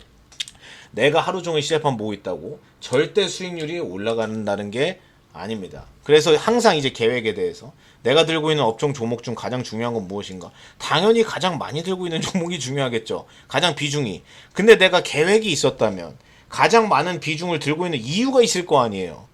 내 돈 들어가는 건데 얘를 제일 많이 샀으면 뭐 이유가 있겠죠. 합리적인 이유가. 이런 그림으로 얘가 제일 좋아질 것 같고 얘가 튼튼하기도 하니까 얘를 이 정도 비중을 해야겠다 라고 뭔가 계획이 있어서 했겠죠. 그럼 애초에 계획이 있어서 비중이 많이 들어가면 계획에 있던 비중이기 때문에 그런 종목은 올라가든 내려가든 큰 신경을 잘 안 써요. 애초에 계획상이 다 있었으니까. 뭐 단타 치려고 그렇게 하진 않았을 거 아니에요. 그러니까 마음이 상대적으로 훨씬 편할 수밖에 없습니다. 이게 올해 연초에 나온 이제 뉴스인데 이게 내용이 되게 재밌어요. 이게 내용을 간략하게 이제 말씀을 드리면 제가 했던 얘기가 여기 똑같이 또 나오는데 여기 보면 주식 열심히 사고 파는 수익률 20대 남자는 수익률 꼴찌 1등은 30대 여자 보세요. 그러면 그 성별 그리고 주식 계좌 수익률을 나눠 가지고 보는 겁니다. 그럼 수익률이 가장 높은 사람이 30대 여성, 40대 여성, 20대 여성이에요. 20대 남자들이 수익률이 다 떨어지면 이거 통계로 아예 입증이 됐잖아요. 작년에 우리나라 신규 계좌를 뚫은 전체 주식 투자 인구를 퀀트로 돌린 거니까 실제로 남자가 주식을 더 못합니다. 이게 왜 그럴까요? 가장 큰 특징이 있어요. 이거를 하나에서 설명이 끝납니다. 남자들은 회전율이 높아요. 회전율 높으면 이길 수가 없습니다. 회전율이란 말은 뭐냐면 뭔가 급등하면 사야 될 것 같고 급락하면 팔아야 될 것 같다는 생각을 더 많이 하는 분들이라는 거예요. 예를 들어 가지고 여기서 회전율이라고 하면 이렇게 계산하면 됩니다. 내가 1억을 들고 주식을 하는데 1월 1일에 주식을 시작했어요. 그리고 연말까지 거래대금을 보니까 내가 얼마나 거래를 했지? 하고 거래대금을 보니까 거래대금이 5억이에요. 5억. 거래를 5억 했습니다. 그럼 나는 원금이 1억이잖아요. 거래된 게 5억이죠. 그러면 연 회전율 1년 동안 돈이 회전한 게 5번 회전했죠. 5번. 1억이 5번 돌아서 5억 된 거니까. 그럼 이게 500%인 거예요. 회전율이. 근데 남성들은 회전율이 막 2000%가 넘어간 사람 많아요. 2000, 3000%. 그러니까 예를 들어서 내가 막 1억 들고 주식하는데 거래대금이 막 30억인 거예요. 그 말은 다시 말해서 뭐랑 똑같냐면 아까 전에 계속 누누이 얘기하던 안 해도 되는 걸 자꾸 하는 겁니다. 안 해도 되는 걸. 계획이 없고 일단 첫 번째 전제 계획이 없어요. 안 해도 되는 걸 하는데 계획이 있는 상태로 할까요? 계획이 없으니까 그러는 거지. 뭐 보고 TV 보고 급등하니까 차트 보고 그냥 막 저지르는 거죠. 그 다음에 딱 보니까 야 이거 다음은 저거 가상화폐 테마주인가 보다 하고 그냥 자르고 바로 넘어가. 근데 중요한 건 나는 가상화폐 테마주 살 생각이 오늘 생겼습니다. 없었는데 올라가니까. 그런 경우가 많아요. 그래서 무조건 계획이 있는 것만 하는 게 가장 좋습니다. 아니면 예를 들어 하다못해 내가 너무 안 움직이니까 재미가 없어가지고 그냥 소액으로 막 테마주 한번 깔짝깔짝 해볼까 뭐 그런 거 문제가 전혀 안 되죠. 어차피 그게 내 주가 아니잖아요. 주가 아니니까. 하려면 그런 방식으로 하는 게 가장 좋은 거지. 그게 내 주가 돼버리면 그냥 회전율만 올라가고 수수료만 내고 수익률은 열심히 하면 할수록 깎아먹는 아이러니가 생기는 겁니다. 내가 열심히 주식을 볼수록 주식 수익률이 떨어져요. 이게 우리나라만 그런 게 아니라 되게 신기한 게 만국 공통입니다. 열심히 할수록 수익이 떨어지는 거. 여기서 열심히 한다는 건 저기 공부를 열심히 한다는 게 아니라 뭔가 열심히 사고 팔고 뭔가 장중에 열심히 막 뉴스 막 봐가지고 테마주가 뭐 어떻고 막 저기 그 위드 코로나 관련주 이거 올라가면 다음 타자가 뭐고 막 장중에 그걸 미리 공부를 해놔가지고 나 내일은 이런 거 한번 보다가 괜찮은 거 해야겠다. 이게 아니라 그날 하는 거예요. 그날 내용이 없어요. 그냥 하는 겁니다. 그럴수록 떨어져요. 그래서 장중에 열심히 뭔가를 사고 팔거나 장중에 열심히 뉴스 보고 매수 매도를 그냥 남들이 사라니까 제3자가 얘기하니까 해서 사는 경우면 제가 장담합니다. 무조건 녹아요. 계좌 무조건 녹습니다. 수익 내도 초심자의 행운이에요. 왜냐 지난 한 달 정도 2달 열심히 하면 할수록 처음에는 나 주식 천직인가 봐 사자마자 그냥 막 1,000만 원밖에 안 했는데 이거 수익 뭐야 50%나 냈네 이거 처음 주식했는데 그런 분들은 다 어떻게 하냐면 100% 원금을 늘려요. 왜냐면 나 여유자금 지금 5천 있는데 5천에 50%면 이거 2,500 아니야 이거? 이거 차 바꿔야겠는데 이거? 이 정도면은 나 잘하는 거지. 다른 사람 수익 하나도 못 낸다는데 나는 주식 시작하자마자 수익을 40, 50%는 무조건 원금 늘린다. 원금을 늘리자마자 무조건 박살나요. 무조건. 그러고 나서 다 뭐라고 하는 줄 아세요? 제가 하도 많이 봐가지고 그러고 나서 다 뭐라고 하냐면 주식하면 패가망신 한다고 주식 접습니다. 다 그래요 다. 진짜 그렇다니까요. 제가 하도 많이 봐가지고 왜냐면 그렇지 않은 경우는 그런 얘기를 할 수가 없어요. 그렇게 했으니까 이제 본인이 잘못한 겁니다. 그거는 내가 뭔가 장중에 열심히 하고 그러면 장중에 학교 다닐 때 공부 열심히 하면은 성적이 더 잘 나왔던 것처럼 그런 줄 알아요. 절대 그렇지 않습니다. 장중에는 특별한 진짜 제가 아까 전에 얘기한 1년에 막 몇 번 나올까 말까한 대단한 재료나 대단한 악재 이런 거의 없다 그랬죠. 그런 게 나와서 대응을 할 게 아니라면 장중에는 그냥 책 보는 게 낫습니다. 저는 제가 우리 방에서도 얘기하는데 저는 혼자 주식할 때 장중에 아예 안 봤어요. 맨날 책 보고 그냥 놀지 장중에 거의 안 보고 특별한 거 있는지 없는지만 확인하고 없다면 장중에는 안 보고 장 초반에 그냥 아침에 살짝 많이 움직이니까 그리고 장마감에 종가 어느 정도 나왔구나 그러면서 대충 그냥 내 종목 얘기하는 게 내 종목이 별게 없었으니까 확인해봤더니 그러니까 전반적으로 미국에서 테이퍼링이 어쩌고 막 예상한도 조정이 어쩌고 이런 얘기 하는구나 오케이 끝이에요 그냥 그게 낫습니다. 수익률 오히려 더 높아요. 항상 그래요. 저만 그런 게 아니고 누구나 다 그렇습니다. 그래서 이제 마무리를 하자고 하면 제가 이거 빨리 끝내려고 했는데 벌써 지금 40분 안에 끝내려고 했는데 1시간 넘었습니다. 빨리 핵심만 요약을 하면 주식은 동전 던지기가 아니다. 내가 이제 이렇게 생각을 해요. 주식은 어차피 오르건 내리건 반반 아니냐 이거. 동전 던지기 앞면 뒷면 나오듯 주식은 어차피 오르고 내리면 반반 아니냐? 이게 맞는 말이긴 하죠. 어차피 오르거나 내리거나 둘 중 하나긴 하니까. 그래서 어떻게 생각을 하냐면 동전 던질 때 예를 들어서 연속으로 맞히면 2배의 상금을 준다고 보겠습니다. 앞면 딱 맞췄어요. 10,000원 넣었는데 20,000원 됐어요. 거기서 한 번 더 맞추면 40,000원, 한 번 더 맞추면 80,000원입니다. 예를 들어가지고 그럼 내가 거기서 동전 던지면서 여러 번 맞출 수 있을 거라고 생각을 하는 거죠. 물론 통계적으로는 그 속도로 늘어나가면 계속 던지는 게 맞긴 합니다.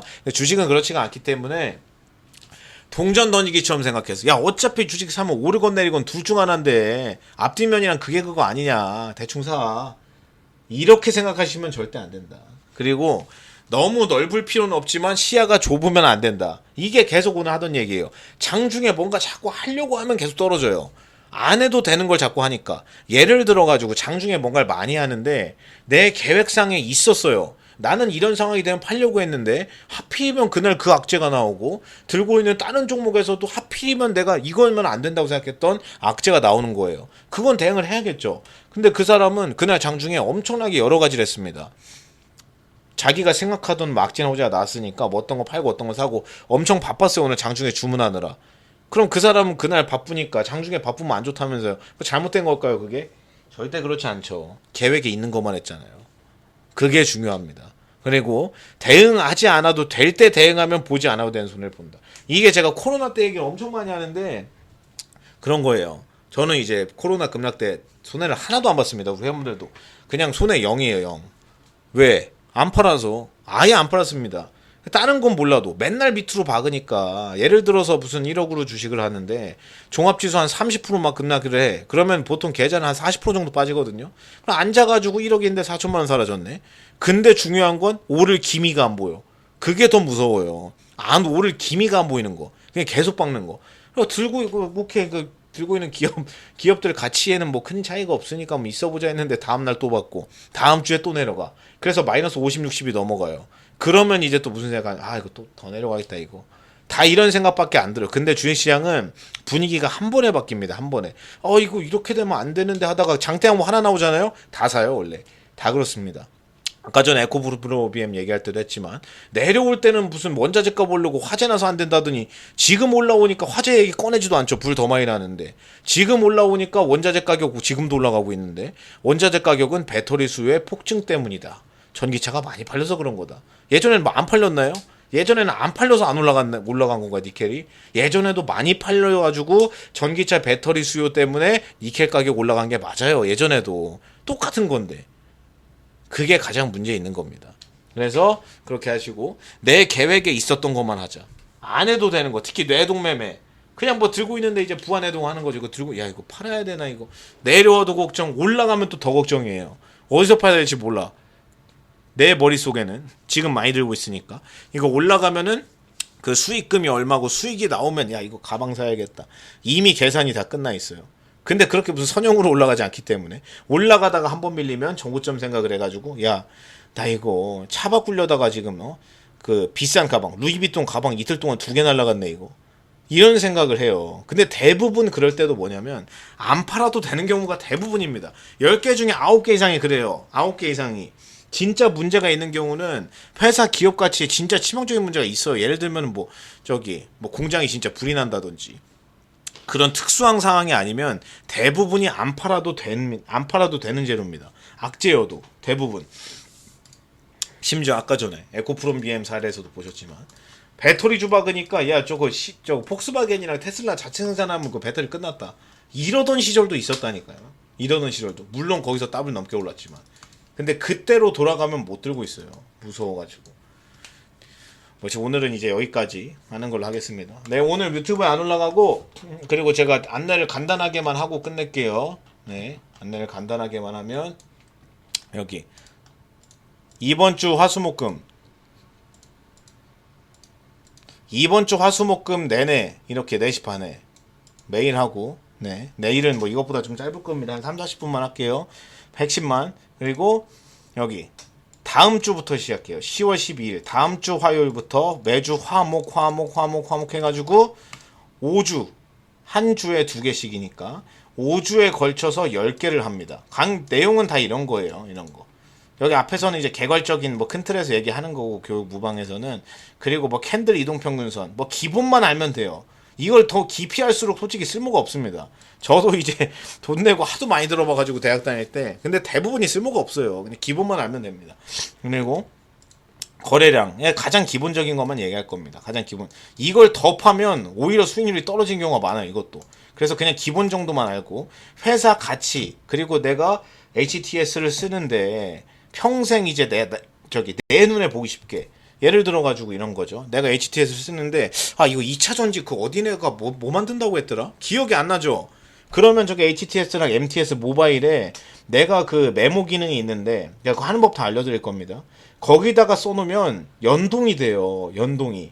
내가 핸드폰으로 한 메모도 PC로 볼 수 있고 PC에서 한 메모도 핸드폰으로 볼 수 있고 예를 들어 다른 컴퓨터 설정 정보 저장 기능이 있어가지고 내가 이제 회사 컴퓨터로 하려고 하는데 메모가 보통 날아가거든요. 그게 하는 법을 잘 모르셔가지고 근데 설정 정보 저장을 하면 내가 집에서 쓰던 세팅 그대로 쓸 수 있습니다. 그리고 집에서 쓰던 그 메모도 그대로 갖고 와서 다 쓸 수 있어요. 그래서 HTS를 이제 그리고 내가 보다가 나는 환율이 더 중요한 것 같아. 나는 어떤 지표가 중요한 것 같아. 그냥 다 한 번에 볼 수 있게 가장 편하게 그 세팅해드린 법. HTS만 잘 써도 진짜 반은 먹습니다. 너무 보기가 편해가지고 너무 좋아졌어. HTS가 이게 적당히 좋아져야 되는데 너무 좋아지니까 정말 주식과 관련된 거의 모든 걸 다 할 수 있는데 근데 사용법을 잘 모르세요. 이런 것도 돼요? 이런 게 엄청 많습니다. 그러니까 그거 보시고 그리고 매수 전에 혹시나 뭐 그냥 시장 빠져서 내려가 그런 거는 당연히 이제 예측이 불가능한 거고, 혹시나 맞으면 안 되는 폭탄 맞으시는 분들이 있습니다. 전환사채 쏟아지는 거라든지 진짜 폭탄 떨어지는데, 아니면 뭐 보호예수 해제되는 거, 이런 거 물량 많으면 무조건 빠지거든요, 시초가. 그런 건 적어도 맞으면 안 되겠죠. 그래서 그런 거 걸러내는 방법, 아니면 뭐 좋은 종목 어떻게 저는 찾는지, 이런 게 좋은 종목이다. 그리고 나쁜 종목은 전 이런 건 안 한다. 이런 종목은 올라가도 안 쳐다본다. 뭐 그런 거에 대해서 사례랑 같이 하고, 유증 이거 궁금해하시는 분들이 많더라고. 유상증자를 이럴 때는 제가 뭐 이런 건 받지 마세요, 이거는 받으셔도 되겠네, 이렇게 얘기를 가끔 질문 받으면 해드리는데, 받으면 안 되는 유증이 있어요. 받으면 돈 더 물리는 거죠. 그리고 꼭 받아야 되는 유증이 있습니다. 그래서 그거를 구분하는 법, 그냥 뭐 회사가 좋고 말고 그게 아니라 유증 구조를 보면 보여요. 예를 들어가지고 간단한 사례로 보면 삼자 배정 유증인데 뭐 얼마에 할인율이 몇 프로가 들어가고 뭐 보호예수가 언제까지 걸려있고 전환가가 얼마고, 이걸 다 확인해야 되는데, 그거를 가장 쉽게 볼 수 있는 방법이 들어갑니다. 내가 스스로 하는 거. 저한테 안 물어보셔도 돼요. 제가 이것만 들으시면 그냥 혼자 다 할 수 있습니다. 안 물어보셔도 될 정도로. 그리고 언제 사고 언제 팔 것인가, 저도 신이 아니기 때문에 최저점에 사서 최고점에 못 팔지만 그래도 수익은 다른 분보다 많이 내고 팔 겁니다. 그래도 당연히 그렇겠죠. 저도 뭐 꼭지는 못 잡으니까, 못해도 그냥 그 튼튼하고 좋은 종목 한 40, 50% 이상씩, 뭐 그 정도는 이제 좋아하는 종목들은 잘 하니까. 그래서 저는 뭘 기준으로 하는지 알려드릴 거예요. 그리고 공모주 청약, 네, 청약 같은 거 예를 들어가지고, 회사 내용도 중요하지만 청약하는 회사는 시장에 알려진 정보가 많이 없어요. 상장 직전에는 보통 이제 증권사에서 IPO 예정이라고 해가지고 상장을 앞둔 종목 같은 거 땡겨가지고 리포트 써주긴 하는데, 회사 내용보다 더 중요한 게 있습니다. 청약을 해야 되는 것과 안 해도 되는 거. 그래서 그거 기준 어떻게 걸르는지 알려드리는 강의가 준비가 되어 있습니다. 그래서 다음 주부터 해가지고 5주 동안 10강이에요. 이게 아마 기본이나 입문편 정도 될 것 같아요. 한 기본이나 입문편? 그냥 적어도 아무리 못해도 나 혼자 이 정도는 하실 줄 알아야 된다 정도 수준입니다. 네, 뭐 어려운 것도 아니고 그렇다고 너무 쉬운 것도 아니고, 혼자 하셔도 한 이 정도는 알고 하세요. 이거 이상은 솔직히 또 공부를 하셔야 되는데, 못해도 그냥 이 정도는 딱 그 정도에 맞췄습니다. 그러니까 이거 맞춰서 들어오시면 될 것 같고, 홈페이지 제가 알려드릴게요. 홈페이지는 여기 MK스탁에듀라 매경증권 아카데미라고 있는데, 여기 뜨죠? 매경증권 아카데미라고 있는데, 이거를 지금 들어가는, 이번에 홈페이지가 오픈해가지고 링크가 많이 없어요. 그래서 다음에다가 매경증권 아카데미, 매일경제증권 아카데미입니다. 그러니까 다음에다가 이거 입력하시면 떠요. 그리고 네이버에는 아직 안 된답니다. 근데 곧 된대요. 그러니까 링크가 가장 편한데, 링크를 어떻게 하시면 되냐면, 링크를 제가 써놓을게요. 여기다가 여기 홈페이지 www.mkstockedu.com 여기로 오시면 됩니다. MK 이게 도메인이에요. 도메인이고, 저기 다음에다가 치면 또 나옵니다. 다음에다가 치시면, 그리고 여기 홈페이지를 딱 보시면 여기 있죠. 제가 먼저 시작하는 겁니다. 제가 속된 말로 1위 빠답니다. 제가 가장 먼저 하는 거고, 수강 신청 보시면 이제 44만 원 이렇게 돼 있고, 이게 10강짜리예요. 10강짜리. 근데 제가 봤을 때는 그냥 여기 이거 10번 있죠. 10번이랑 한 6번이랑 HTS 4번 그리고 7번 한 4개 강의 정도만 이해하셔도 이거 한 10배 이상입니다. 저 4개 정도만 내가 할 수 있어도. 뭐 주식 한 번 사면 몇백만 원씩 그냥 날리는데요. 뭐 그런 거는 걸을 수 있어요. 이상한 거는 안 사는 거. 내 스스로. 제가 따로 말씀을 안 드려줘. 내가 고르는 방법.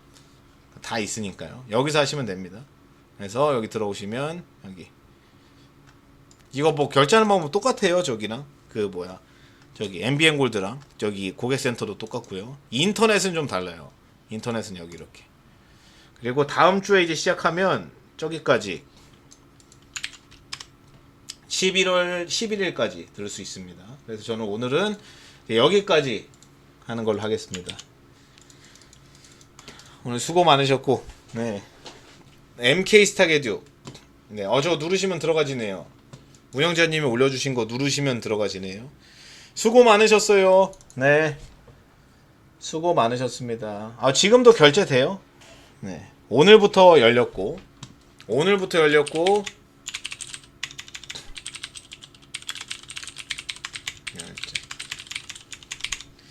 신청 마감은 저기 이번 강의가 날짜를 보면 아유 수고 많으셨습니다.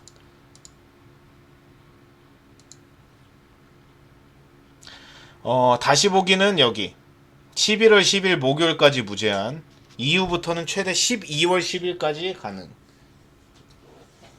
근데 저도 뭐 책 보고 강의 들을 때 기본 3번씩 보는데 어차피 강의는 제가 10강밖에 안 되잖아요 저거. 그러니까 그거를 못해도 한 2-3번씩은 꼭 보셨으면 좋겠어요. 왜냐면 저도 똑같은데, 저도 누가 강의하는 거 한 번, 2번 들으면 다 이해한 것 같아도 똑같은 거 2번째 듣지 않고 하면서 인사이트가 생깁니다. 인사이트가. 분명히 집중해서 듣고 공부도 다 했는데 똑같은 거 책 2번째, 3번째 읽을 때 완전 다른 내용이 보이는 것처럼 분명히 다 읽었는데. 그러니까 꼭 그렇게 보셨으면 좋겠어요. 저도 다른 거 볼 때 한 3-4번씩 봅니다. 네. 그래가지고 그걸 써먹어봐야 돼요. 써먹어봐야 진짜 내 거 됩니다. 내가 예를 들어서 이런 거 차트 설정 제가 이거 해드리는 거 있잖아요. 이거 해보시라고. 그럼 내가 나한테 맞는 걸 제 거 보면서 따라해보는 거예요. 그럼 그냥 한 번만 되면 평생 쓰기 때문에 저런 거 해보시고, 그리고 제가 알려드리는 방식 그대로 A to G까지 한번 해보세요. 해보면 그냥 이래가지고 하라고 하는 거구나. 그러니까 말로 하는 거랑 다릅니다. 2-3번 들으시고 꼭 한 번은, 아무리 못해도 한 번은 내가 직접 해보시고. 수고 많으셨어요. 맞아요. 진짜 한 번은 꼭 써보세요. 진짜 무조건 도움됩니다. 무조건. 저도 뭐 강의를 많이 들었다고 했는데 솔직히 그렇게 막 도움되는 건 많이 없었다. 해보면 좀 도움되는 게 있긴 해요. 이런 것도 되는구나, 이런 게. 이렇게 하면 뭔가 될 것 같다. 수고 많으셨습니다. 내일도 합니다. 네, 수고 많으셨어요. 지금도 이거 속 쓰려가지고 괜찮아졌어요. 근데 아까보다 너무 감사합니다. 사랑합니다, 우리 회원분들. 네. 수고하셨어요. 내일 뵙겠습니다.